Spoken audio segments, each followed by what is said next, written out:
Hi guys, this is a Filipino recipe. We called it Paksiw. But this time, my Paksiw supposedly is just a fish with vinegar, soy sauce, a little bit olive oil or 2 spoons of olive oil, then black pepper powder, and flavored seasoning such as magic syrup, or we called it sadap. That is sadap rasa, cukup rasa powder here in Malaysia. Then bell pepper, onion, garlic, and chili. Then half cup of water that can easily cook this paksiw. The vinegar, it's up to you. If you want 4 spoons of vinegar, then 4 spoons of soy sauce. If you don't have soy sauce, you can mix it with half spoon of salt. That is also optional. Then, of course, I added this udang or shrimp. It's because this one is very tasty also, guys, for paksiw, a Filipino dish. So easy to cook this one. Just mix all together the condiments with fish and shrimp.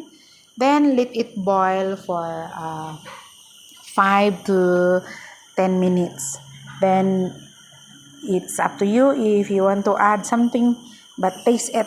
That's perfectly tender and juicy. Very, very delicious. This one is so easy, especially if you have no time for cooking and you have no time for going to buy something outside. Just this one is easiest, convenient time for cooking. So this one is enough for your viand, because this one is considered 2 viands already. Cooking in one altogether.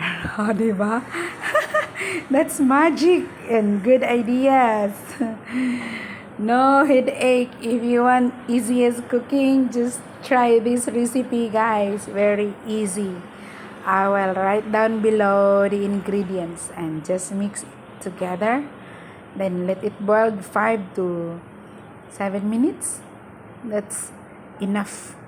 And the table settings is ready. It's because I'm about to eat. And thank you guys for always extending your support and love for me. Thank you so much. I really appreciated you all. And see you in another videos. Thank you guys.